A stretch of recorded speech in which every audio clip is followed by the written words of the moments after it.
All right, so we're going to begin by creating our robot. Go ahead and click off in our gray area here to remove this Blender splash screen. Also, make sure that under Edit Preferences here, you go to Key Mapping and you turn on Tab for Pie Menu. What this allows you to do is when we press our Tab key, it brings up the different options for editing, sculpting, so forth. If you're not totally familiar with any of these, don't worry too much about it. We're going to touch on a little bit of each one by the end of this series. All right, I'm going to hit Escape to remove that, and I'm going to go ahead and select my light and press the Delete key as well as my camera. All I'm really curious about is this cube.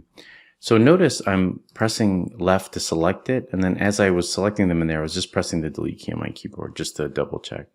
Now, for whatever reason, if you don't see your options here for your move rotate, you can press the T like Todd key. Another option is if you hold shift and you hit spacebar, it brings up this box. So I'm just going to click on move, and I'm going to move this up a little bit this way. Now you can right click on your cube here as well, and this will give you options. So delete, select, copy, paste, things like that. You can also hit shift and D, and that'll allow you to duplicate. Let's go ahead and delete that. Or notice if I hit Control C and then Control V, it also duplicates it in the same position. So I'm going to move this down, and this is just going to represent the body of my robot. Now I'd like my Y-axis to sort of represent my front. So I'm going to just have it where the Y sort of points backwards like this. And we're going to actually create a new Unity project as well and sort of bring this robot in there so we can look at it for scale and size. Overall though, you want to sort of make sure that your units are set up, but depending on the type of game you're creating. We'll get into that a little bit later, but for now I just want to sort of really quickly just knock out a quick robot. So for the head, I'm going to hit Control and then the 1 key. And what that does is it smooths out my cube, but it didn't actually really smooth it out. It almost did like a preview smooth. So if I go over to the side here to the modifier panel, you'll see that my subdivision settings are set to 1. But if I hit this little monitor here, notice that it removes that preview. So this is what my cube actually looks like. The only way to really lock that in is either to hit Control plus A or click this little drop down arrow here and select Apply. Now notice it's locked into place, and I can actually, if I hit Tab and go to Edit Mode, I can sort of edit this each face or vert. So I'm going to hit Control Z a couple times and bring that modifier back. Don't worry too much if you're not familiar with how to edit or why you edit, things like that. We'll get into that later. I like to sort of work where we just build something and we continuously build things, and as questions arise, we'll address them because there's no way to answer everything in one session, but it's kind of nice to have something modeled or have something to show at the end of a lesson. All right, so one other thing I'm doing is notice I'm moving around or rotating. Forgive me, but I'm middle mouse clicking. And if you press the period key on the keyboard, it'll actually zoom in on a specific object. It'll also change the camera's rotation to focus on that object.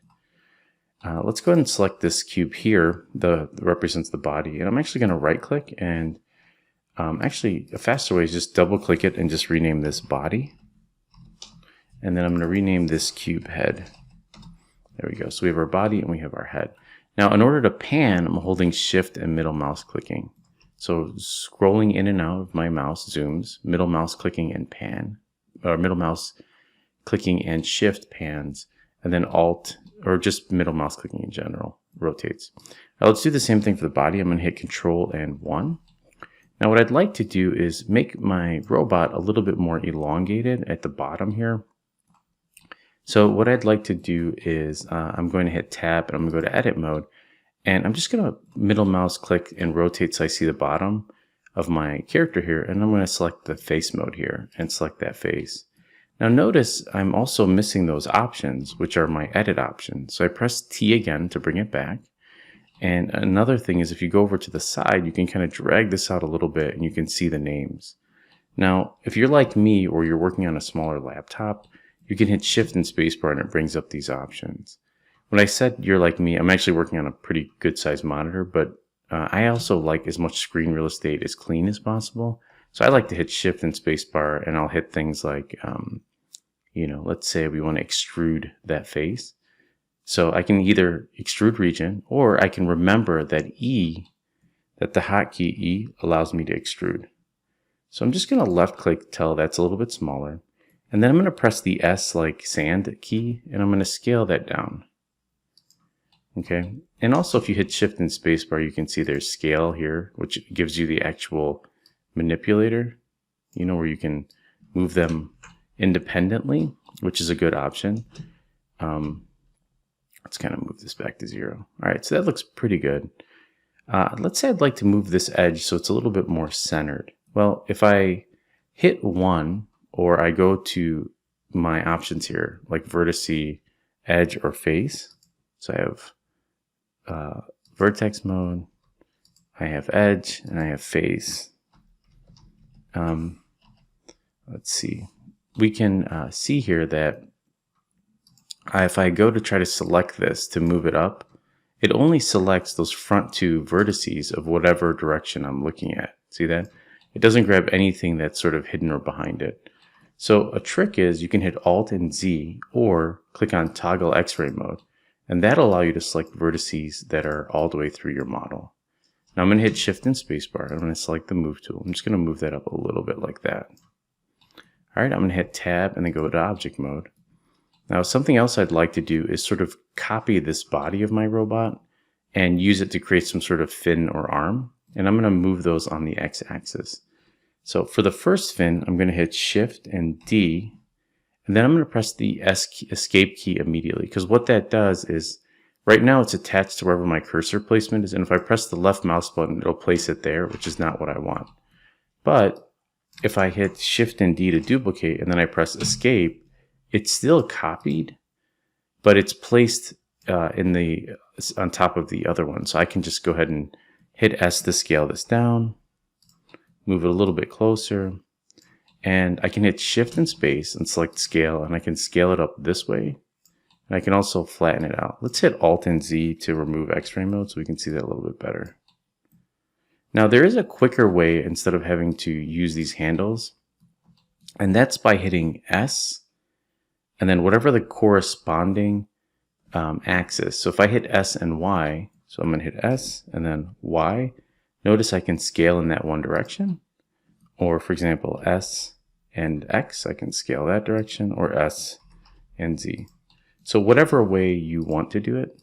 So let's just go ahead and place it and give yourself something like this. Just a little fin there, kind of floating off to the side. Now to save time, and I want them to be located in the exact same location, I'm going to add something called the mirror tool. So under my modifier here, I'm going to hit Add Modifiers, and under the Generate section, I'm going to select Mirror. Now, you might have thought, well, nothing happened. And the reason for that is we want to select Mirror Object, and you want to make sure that your axis is over the X-axis. See that? And now when I move this one around, it follows along with it. So it looks pretty good. I'd like the head to be a little bit more flat, kind of like more of a television monitor. So I'm going to go to Edit mode here, and I'm going to add a cut a little bit higher so that it flattens out the top. So let's hit T or Shift and Space and select our, our loop cut tool. The third option is you can hit Control R. So I'm going to actually do that. I'm going to hit Control R, and I'm going to go over this edge here, and I'm going to hold the left mouse button as I click and just move that up a little bit. So it flattens that out like that. And then Control R again, left click and move that down. You can see it made the head a little bit more cylindrical. Another thing I can do is add one more cut to the front here, just sort of flattening it out. And I'll leave it a little bit rounder like those 1990s tube televisions. I'm going to hit Tab, go to Object mode and select the body. And hit Tab again, go to Edit mode. And let's add another cut up here to sort of flatten out that top. So kind of where the monitor would fit. Now notice it's intersecting. I could either move this head up a little bit, but I kind of like the placement of the head compared to the body. So I'm just going to hit Alt and Z, and I'm going to select all of these vertices, and I'm just going to pull them down a little bit. I'm going to hit Tab and go to Object mode, either click off X-frame mode or hit Alt and Z. And I might move the head back just a little bit like that. So that looks good to me. All right, let's go ahead and smooth all these pieces out. So in object mode, I'm going to right click and hit Shade Smooth on each one of these. And that kind of smooth all this good stuff out. And I think that looks good for now. In the next video, what we'll do is we will unwrap rather quickly and texture our robot.